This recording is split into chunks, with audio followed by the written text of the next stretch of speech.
Jeff Simon here for Social Flight at Sun and Fun 2022, and I am here with John Mock at Jet Access that operates these EVEKTOR aircraft. And you know, John, it's been really interesting to see the LSA world kind of evolve. And if there's one aircraft that I've really been impressed by, it's been the EVEKTOR. You're talking about almost all metal when you talk to the wings, things like that. There are some composite parts, but I've been really impressed by the number of aircraft out there and how durable they are for flight school use, which isn't what you usually hear when you think about, you know, people talking about LSAs. Tell me about your experience, why you chose it, and what's been going on with using the EVEKTOR. Good. So I've personally flown them about 3,500 hours. I've operated them commercially for about 12,000 hours. And since moving on to Jet Access, we have 4 collegiate programs, 9 flight school locations, accelerated Part 61 program, pay-as-you-go training. And when I came on board with Jet Access, we really had the legacy flight training fleet of Cessnas and Pipers. And I wanted to add another light sport aircraft to the market to support modern, technically advanced aircraft and light sport training, of course, and also affordable options for the customers.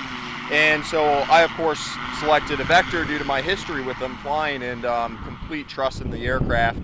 They have solid carbon fiber struts, as you said, aluminum panels and airframe.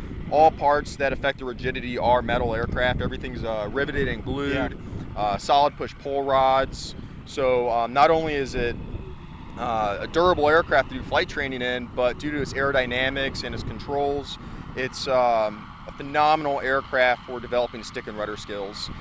People develop that man and machine relationship a lot quicker with these EVEKTOR aircraft. Wow. Well, I'll tell you, I've been impressed by just about everything I've looked at with it. Again, being an A&P and an IA, I look at like access panels, reliability, what's involved in ownership. And it seems like you've really covered a lot of those things. I mean, the access panels are enormous. Even things like how the wet wings are done have the largest panel I've ever seen for wet wing maintenance on an aircraft. It's quite impressive, and the ability to be able to do standard aluminum repairs on it, I think makes a lot of sense. So I'm glad to hear it's been a good experience. Yeah, they absolutely build them for a lifetime versus just the first owner like you see with a lot of flight school aircraft. They're focused on the long-term ownership of an aircraft over a 20-year period, and that's why you see a lot of these maintenance access panels and how they design the aircraft. And the interior is the same thing. It's a very robust interior design as well, which holds up in a commercial environment with 10 different people flying in a day. Right. All right, well, let's go take a look at the aircraft. I'll give you a quick tour around it, and we'll learn a little bit more about EVEKTOR.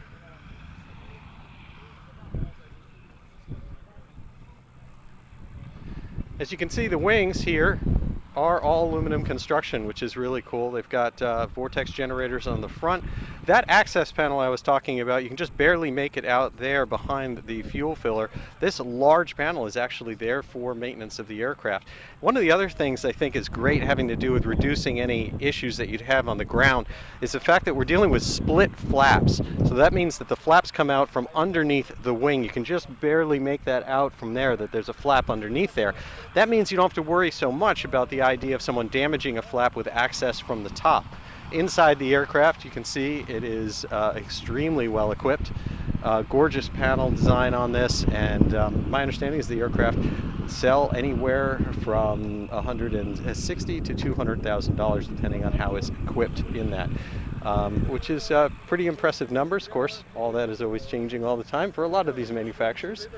And take a little look around here and show you that. I will say also, when I was dealing with the canopy, it's incredibly rigid. It is a very, very stout structure, and it really looks like just about all of the details have been thought of. Matter of fact, when I was looking underneath the aircraft before, I'll show you something I've never seen on an aircraft before. Going down here, I was looking up and wondering, what are these two little clear sight gauges, basically these sight ports that are down here underneath the wing? And it turns out that those are inspection ports for moisture on the pitot-static system. And you notice that the aircraft has 2 pitot tubes on the aircraft, one on the right wing and one on the left wing, or vice versa in what I just showed. That is really important too, because it's there for redundancy And it's just not something you usually see on an aircraft. This is meant as either a personal aircraft or certainly a very good training aircraft that can take someone all the way to their commercial certificate. So that's just a really cool look at what I consider to be a very impressive LSA aircraft that's kind of redefining what LSA actually means. I'm Jeff Simon for Social Flight. Be sure to check out socialflight.com and the free Social Flight mobile apps for Apple and Android devices. Until next time, I wish you all blue skies.